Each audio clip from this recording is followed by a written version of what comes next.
जय हिंद दोस्तों। आज हमारे देश का आम नागरिक कोई हॉस्पिटल के लिए लड़ रहा है, तो कोई हॉस्पिटल के अंदर बेड्स के लिए लड़ रहा है, तो कोई ऑक्सीजन के लिए लड़ रहा है, तो कोई इंजेक्शन के लिए लड़ रहा है, तो कोई शमशान में अपने परिजनों को अंतिम संस्कार करने के लिए, उनको जलाने के लिए लड़ रहा है। और मैं उन लोगों से ये पूछना चाहता हूँ कि आखिर क्यों आज आप लोग उन चीज़ों के लिए लड़ रहे हो? आखिर आज ही क्यों आप लोगों को ये हॉस्पिटल, ये दवाइयाँ, ये बेड्स, ये इमरजेंसी, ये ऑक्सीजन, आखिर क्यों आज आप लोगों को ये चीज़ें याद क्यों आ रही हैं? मैं किसी भी धर्म के किसी भी इंसान को ठेस पहुंचाना नहीं चाहता, लेकिन सिर्फ एक बात मैं आप लोगों से जानना चाहता हूं। सिर्फ एक बात का जवाब मुझे आप लोग आज दे के जाना कि जब हमारे देश के अंदर इलेक्शन हुए हैं, तब हम लोग क्या कभी हॉस्पिटल के लिए लड़े? क्या कभी दवाइयों के लिए लड़े? क्या कभी सुख सुविधाओं के लिए लड़े? नहीं लड़े। हम लोगों ने आज तक जो भी वोट दिया है, जो भी ठप्पा लगाया है, जिस पार्टी को भी जिताया है, जिस नेता को भी संसद से लेकर प्रधानमंत्री तक बनाया है, वो किस लिए? मैं बताता हूं आपको। हिंदू मुसलमान के नाम पे हम लोगों ने वोट दिए, मंदिर मस्जिद के नाम पे हम लोगों ने वोट दिए, कभी राम कभी रहीम, कभी राम मंदिर तो कभी बाबरी मस्जिद। हम लोगों ने वोट सिर्फ इसलिए दिए। कभी हम लोगों ने वोट शिक्षा के ऊपर दिए, कभी हम लोगों ने वोट बेरोजगारी के ऊपर दिए, कभी हम लोगों ने वोट हॉस्पिटल के लिए दिए? नहीं दिए दोस्तों। अगर नहीं दिए तो फिर आज ये लड़ाई क्यों? आज ये मांग क्यों? मैं आज आप लोगों से पूछता हूं, आप लोग मुझे बताइए, क्या हमारे देश के अंदर कोई भी हिंदू इतना कमजोर या इतना गरीब है कि वह अपने मोहल्ले, अपने क्षेत्र के अंदर एक मंदिर नहीं बना सकता या शमशान घाट नहीं बना सकता? मैं अपने मुसलमान भाइयों से पूछता हूं, क्या हमारे देश के अंदर आज की डेट में कोई भी ऐसा मुसलमान कम्युनिटी या कोई भी ऐसा मुसलमान सिस्टम है जो अपने मोहल्ले के अंदर अपनी मस्जिद नहीं बना सकता या अपने लिए कब्रिस्तान नहीं बना सकता? जब हर हिंदू, हर मुसलमान अपने लिए मंदिर बना सकता है, मस्जिद बना सकता है, चर्च बना सकता है, गुरुद्वारा बना सकता है, उसके बावजूद भी हम लोग इलेक्शन के अंदर अपनी बुद्धि को भ्रष्ट करके क्यों गाय के ऊपर वोट देते हैं? क्यों राम मंदिर के ऊपर वोट देते हैं? क्यों बाबरी मस्जिद के ऊपर वोट देते हैं? क्यों? क्या इतनी भी बुद्धि नहीं है हम लोगों के अंदर? क्या हम लोग इतने भी समझदार नहीं है? अगर आप लोगों ने आज तक इन सब चीजों को छोड़कर सिर्फ एक एजुकेशन के लिए वोट दिया होता ना, सिर्फ एक एजुकेशन के लिए वोट दिया होता, तो शायद आज हमारे घरों के अंदर हर एक बच्चा इतना पढ़ा लिखा होता कि आपको वोट देने से पहले 10 बार वो समझा सकता था कि पापा, माँ, बड़े भाई, आप गलती कर रहे हो, आप गलत नेता चुन रहे हो। ये सारी कमी एजुकेशन की है, ये सारी कमी पढ़ाई की है। आप लोगों की सिर्फ इतनी सी मंद बुद्धि की वजह से ये जितने नेता हैं ना, ये नेता अपनी अपनी रोटियां सेक कर ले गए और हम लोग हाथ मलते रह गए। परेशानियां आम जनता काटती है दोस्तों, ना कि कोई नेता काटता है। आज पूरे हिंदुस्तान के अंदर, पूरे वर्ल्ड के अंदर, मैं हिंदुस्तानी हूँ तो मैं पहले हिंदुस्तान की बात करूँगा, और हमारे हिंदुस्तान के अंदर आज के डेट में कोरोना की महामारी इतनी तेज़ी के साथ फैल रही है कि हॉस्पिटलों के अंदर कहीं बेड नहीं है, तो कहीं पेशेंट का इलाज नहीं हो रहा, तो कहीं ऑक्सीजन नहीं है, तो कहीं इंजेक्शन नहीं है, और जहाँ दवाइयाँ नहीं हैं वहाँ दवाइयाँ हैं तो वो दुगने तिगने दामों पे मिल रही हैं। और ये बात मैं अकेला नहीं बोलता दोस्तों, ये बात मैं अकेला नहीं बोलता, ये बात मीडिया के वो सच्चे पत्रकार बोलते हैं जो पत्रकार ईमानदारी से, सच्ची निष्ठा से अपनी पत्रकारिता को निभा रहे हैं और जनता तक सच पहुंचा रहे हैं। प्रज्ञा, आपने नाम सुना होगा, यूट्यूब पे आप सर्च कर लीजिएगा। प्रज्ञा जी सच बोलती हैं, सीना ठोक के बोलती हैं और सच्चाई दिखाती हैं, लेकिन पब्लिक को समझ में नहीं आती। और भी न्यूज़ चैनल ऐसे हैं, और भी ऐसे रिपोर्टर हैं हमारे देश के अंदर जो आज की डेट में भी सच्चाई दिखाते हैं, सच दिखाते हैं, लेकिन आज के टाइम में हम जनता, हमारी जैसी जनता जो मंदबुद्धि है, वो उन न्यूज़ चैनलों के पीछे पहुंचती है जो झूठ दिखाते हैं, गलत दिखाते हैं, उन्हीं को मानती है। आप लोगों को एक बात समझ में नहीं आती, हमारे बड़े बुजुर्ग भी एक चीज कह गए हैं, आप लोगों ने सुना होगा कि बीमारी से बड़ा वहम होता है, या सबसे बड़ी लड़ाई की जड़ वहम होता है, या सबसे बड़ी बीमारी भी वहम होता है। आप शायद भूल गए, बीमारी चाहे कितनी भी बड़ी हो, लेकिन अगर दिमाग में एक बार सोच ली तो आपके लिए बीमारी है, लेकिन एक बार दिमाग में आपने ये सोच डाल दी कि बीमारी नहीं है तो वो बीमारी नहीं है। और ये हिंदुस्तान में ही नहीं, बाकी पूरे वर्ल्ड के अंदर ना जाने कितने ऐसे, मैं आपको एग्जांपल दे दूंगा, जिन्होंने अपने माइंड के अंदर ये चीज सेट करके कि मुझे कोई बीमारी नहीं है, वो कैंसर जैसी लड़ाइयों से लड़ गए। मैं अपने देश की ऐसी बहनों की आप लोगों को कहानी बता दूंगा जो कि एक रियल स्टोरी है, जिनके पैर भी नहीं थे फिर भी वो माउंटेन एवरेस्ट पर्वत चढ़ गई। मैं ऐसे इंसान की कहानी बता दूंगा जो पैदाइश इसके ना हाथ ना पैर, लेकिन आज के टाइम में बहुत बड़ा ब्रांड है। देखिए लोगों, मेरे भाइयों, मेरी बहनों, आप मेरी बात को समझिए। हर बीमारी, हर कमजोरी सिर्फ यहां से होती है, सिर्फ यहां से। अगर मैं एक ही चीज आपके दिमाग में सुबह से लेकर शाम तक घुसाऊंगा, सुबह से लेकर शाम तक आपके दिमाग में डालता रहूंगा, इंजेक्शन की तरह, दवाई की तरह, आपके कानों के जरिए, आपकी आंखों के जरिए, तो आप लोग और आप लोगों का दिमाग उस चीज को सोचने पे मजबूर हो जाएगा और आप लोग उस चीज को सच्चाई मान लोगे। आप मेरी बात को समझिए जो मैं आपको समझाना चाह रहा हूं। हम इंसान की जो ये है ना, ये बुद्धि, इस बुद्धि को छोड़ो आप, ये आंखें और ये कान, ये इसका पूरा कंट्रोल करने वाली चीजें हैं। इन आंखों में जो बार बार हम लोग दिखाएंगे और इन कानों में जो बार बार हम लोग सुनेंगे, चाहे वो सच हो चाहे वो झूठ हो, ये दिमाग उसको सच्चाई बना के यहाँ केंद्र बिंदु बना देगा आपके, और आप कुछ नहीं कर पाओगे। बीमार ना होते हुए भी आपको बीमार कर दिया जाएगा, कमजोर ना होते हुए भी आपको लाचार कर दिया जाएगा। ये एक सिस्टम है, इस सिस्टम से हम सब लोगों को बाहर निकलना है, और मैं आपको सिर्फ वही चीजें दिखाऊंगा जो चीज जेन्युइन है, सच है, फैक्ट है, रियल है, या आप अपनी भाषा में उसको कुछ भी कह लीजिए।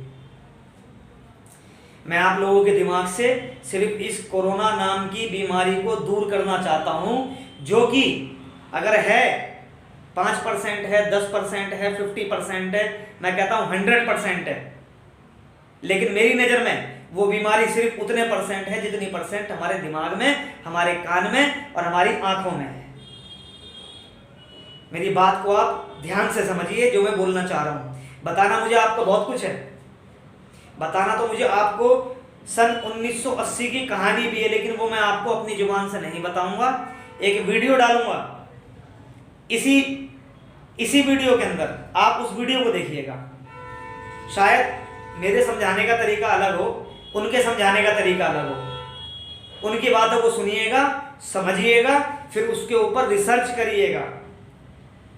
कोई भी न्यूज़ चैनल अगर आपको कोई चीज़ दिखाता है तो आप उसको सच मान बैठते हैं अपने दिमाग से, क्योंकि आपका कान उनकी बातें सुनता है और आपकी आंखें उन चीज़ों को देखती हैं। लेकिन कभी भी आप लोग रिसर्च नहीं करते। आप लोग रिसर्च करिए।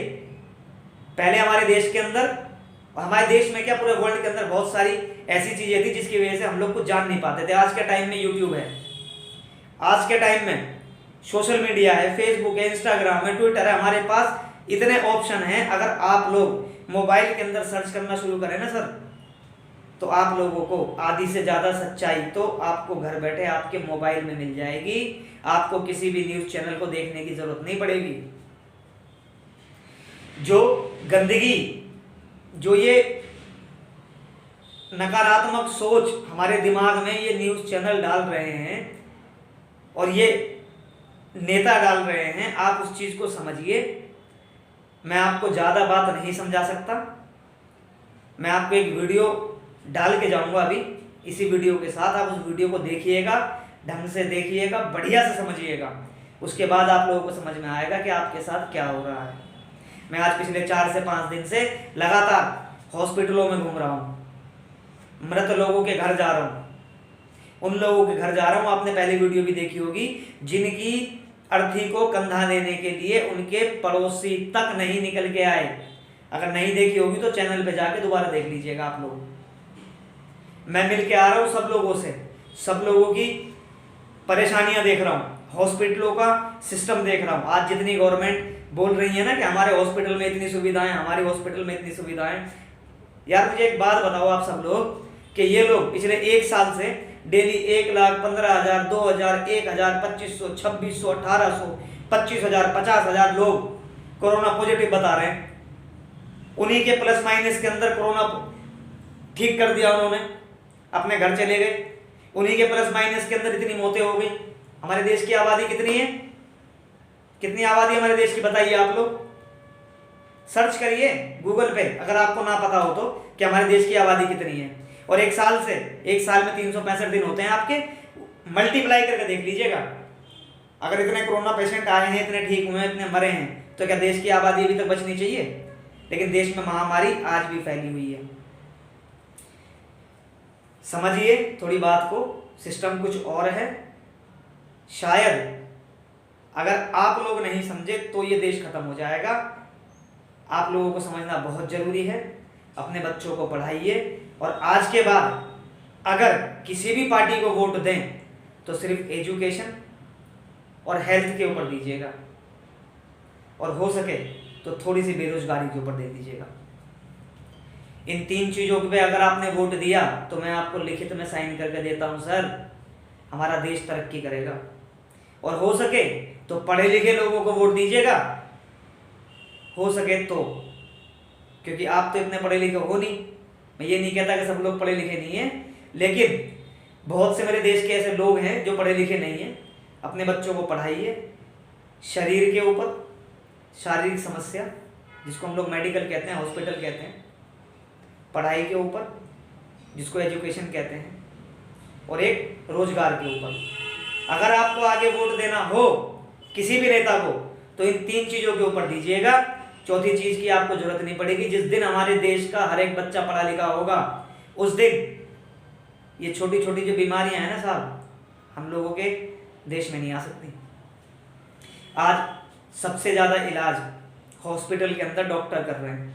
आज सबसे ज़्यादा कोरोना पेशेंटों को हॉस्पिटल के अंदर डॉक्टर देख रहे हैं, लेकिन सबसे ज़्यादा मरने वालों की संख्या और सबसे ज़्यादा कोरोना पॉजिटिव वालों की संख्या आम जनता है। आज सबसे ज़्यादा मार्केट के अंदर, लॉकडाउन के अंदर भी सबसे ज़्यादा पुलिस वाले रहते हैं आपकी सेफ्टी के लिए, लेकिन मरने वालों की पॉजिटिव संख्या वो भी आम आदमी की। मेडिकल स्टाफ और पुलिस प्रशासन सबसे ज़्यादा मार्केट के अंदर है, लेकिन पॉजिटिव संख्या सबसे ज़्यादा आम नागरिक की है। मैं ये नहीं कहता आप लोगों से कि मैं प्रशासन का विरोध कर रहा हूँ या पुलिस वालों का विरोध कर रहा हूँ अपने, या अपने डॉक्टर्स का विरोध कर रहा हूँ। ये लोग बहुत अच्छे हैं, बहुत बहादुर हैं कि लड़ रहे हैं, सब कुछ कर रहे हैं। लेकिन मेरे भाइयों, आप लोग समझिए, क्योंकि समझना आपको ज़रूरी है। मैं वीडियो डाल रहा हूँ और आप लोग देखो एक बार बढ़िया से, पूरी वीडियो देखिएगा तभी आप समझ पाएंगे। और आपसे हाथ जोड़ के आज फिर मेरी विनती है, कोरोना नाम की बीमारी है या नहीं है मैं नहीं जानता, और अगर है भी तो इंसान से बड़ी नहीं है, उस परमात्मा से बड़ी नहीं है। अगर परमात्मा है तो उसने बड़ी सी बड़ी परेशानियों का हल निकाला है, और वो इस परेशानी का भी निकालेगा। आप लोग अपने पड़ोसियों की हिफाजत रखिए, अपने घर परिवार की हिफाजत रखिए। ये हाथ धोना, ये मुंह धोना, सैनिटाइज़र वैनिटाइज़र सफाई रखना, मास्क लगाना, ये सब हमारे ग्रंथों के अंदर भी है, ये सब हमारा सिस्टम भी है। हर धर्म का ये सिस्टम है, आप समझिए इस बात को। ये कॉमन बात है, ये कोई बीमारी से डरने वाली बात नहीं है। तो आप लोगों से मेरी विनती है, जितना हो सके सब लोगों की सपोर्ट करो, जितना हो सके सब लोगों की मदद करो, कोई मत डरो। इतना बड़ा डर नहीं है ये जितना बड़ा ये मीडिया ने बना दिया है, आपको बार बार एक एक चीज़ दिखा के। अब मैं आप लोगों को वीडियो दिखाता हूँ, आप लोग वीडियो देखिए। जय हिंद। बता दूं कि 2017 में एक ट्रेलर आया था मूवी का, मूवी का नाम था ग्रे स्टेट। अब इसमें क्या नया है? नया ये था कि जब ये मूवी रिलीज होने वाली थी उसके कुछ टाइम पहले ही डेविड क्लोरी को उसकी वाइफ और उसके बच्चे के साथ गोली मार दी गई। रीज़न रहा होगा कि एक डायरेक्टर को उसकी बेटी और वाइफ के साथ मार दिया जाता है मूवी के रिलीज होने से पहले, और वो मूवी नहीं बनती है। ऐसा क्या दिखाना चाहते थे डेविड उस मूवी के अंदर जो 2017 में आनी थी? लेकिन उसका ट्रेलर ज़रूर आया था, और उस ट्रेलर के अंदर ऐसा कुछ दिखाया ज़रूर था जिसमें बताया गया था कि आने वाले टाइम के अंदर लोग एक दूसरे के पास जाने से थोड़ा डरेंगे, यानी कि सोशल डिस्टेंसिंग मेंटेन करेंगे। लोगों को एक घर में कैद कर दिया जाएगा, यानी कि लॉकडाउन होगा। ट्रांसपोर्ट सारी चीज़ें बंद कर दी जाएंगी और कैश बिल्कुल नहीं होगा। उनके बॉडी में एक चिप इंसर्ट की जाएगी, जो जितने भी ट्रांजेक्शन्स होंगे वो सब उस चिप से होंगे। ये तो सिर्फ एक ट्रेलर था जिसमें बताया गया था। बताना तो कुछ और चाहते थे, लेकिन उससे पहले ये मूवी और वो दोनों ही ख़त्म हो गए। 2017 में ही बिल गेट्स ने बोला था कि एक महामारी आने वाली है जिसके लिए हमें तैयार रहना चाहिए। और ठीक 18 अक्टूबर 2019 को बिल गेट्स ने एक मीटिंग में बोला कि अब जो वॉर होगी कंट्रीज़ के बीच में वो मशीन से नहीं होगी, वायरस से होगी। और अभी आप जानते हैं बिल गेट्स को लेके क्या कंट्रोवर्सी चल रही है। आपको लग रहा होगा कि दो वीडियो का आपस में क्या कनेक्शन है। कुछ लोग समझ रहे होंगे, कुछ लोगों को समझ में नहीं आ रहा होगा। तो यहाँ पर एक यू टर्न आता है और मैं आपको ले जाता हूँ 1980 में। 1980 के अंदर एक ऑर्गेनाइजेशन बनी जिसका मेन मकसद था इस पूरी दुनिया में एक पावर होना, यानी कि पूरी दुनिया को एक पावर चलाना। और उस पावर को उन्होंने नाम दिया था न्यू वर्ल्ड ऑर्डर। इस ऑर्गेनाइजेशन में ज़्यादा लोग नहीं थे, कोई सीक्रेट 100-150 लोग होंगे। और एक बहुत डरावने वाली बात इस ऑर्गेनाइजेशन की ये थी कि वो इस दुनिया की टोटल आबादी को 50 करोड़ में लाना चाह रहे थे, 50 करोड़ में। उनके टारगेट में थे वो देश जिसमें सबसे ज़्यादा पॉपुलेशन है, जिसमें हमारा इंडिया भी होता है।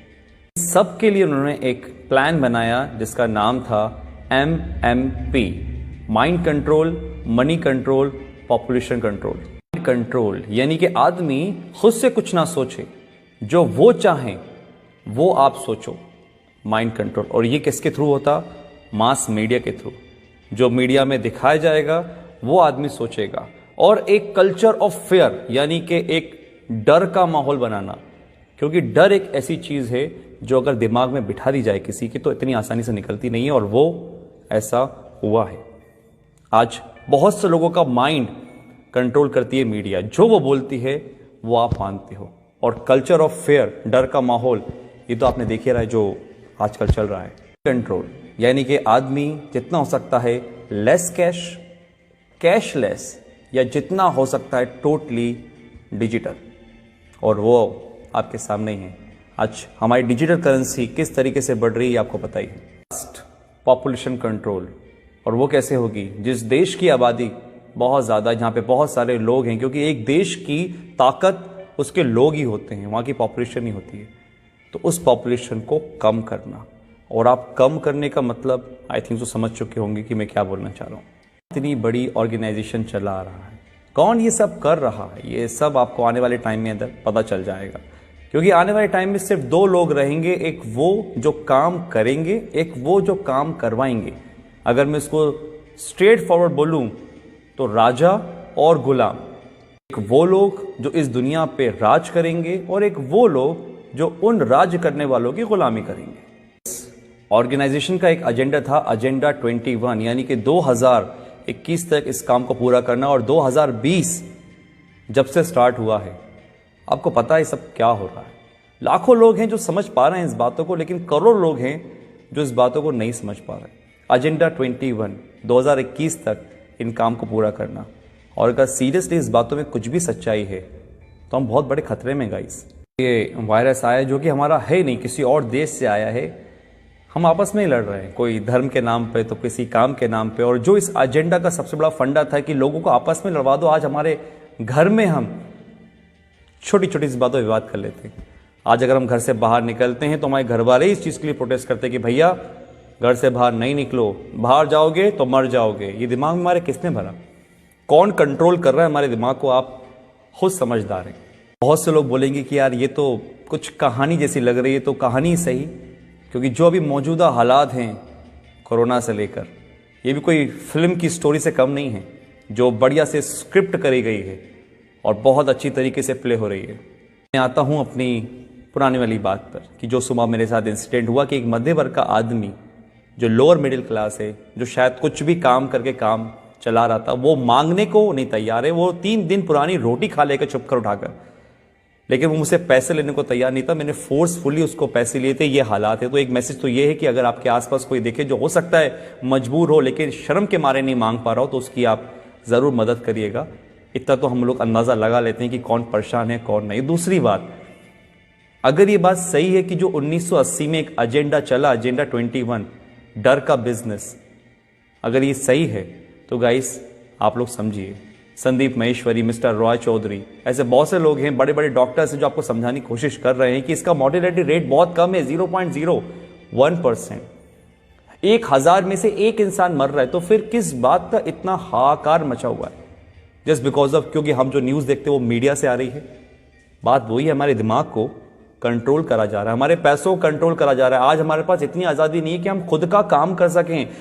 किसी के कहने पे हम दुकान खोलते हैं, किसी के कहने पे हम दुकान नहीं खोलते। ये हक हमसे छीन लिया गया है, पैसा कमाने का हमसे छीन लिया गया है। हम खुद से आज कुछ नहीं कर सकते। ये कहीं वो एजेंडा 21 तो नहीं? अगर है तो आज डर छोड़िए, अपनी इम्यूनिटी पे काम करिए, दिमाग लगाइए, लॉजिक समझिए। मीडिया क्या बोलती है वो नहीं, आप ये समझिए कि दूसरे जो लोग, लाखों लोग समझ रहे हैं लॉजिकल बात को, उसको पकड़िए, ठंडे दिमाग से सोचिए और फिर फैसला कीजिए कि आपको क्या करना है। आप डरेंगे नहीं तो आप संभल जाएंगे, और अगर आप संभल गए तो ये देश बच जाएगा। Thank you.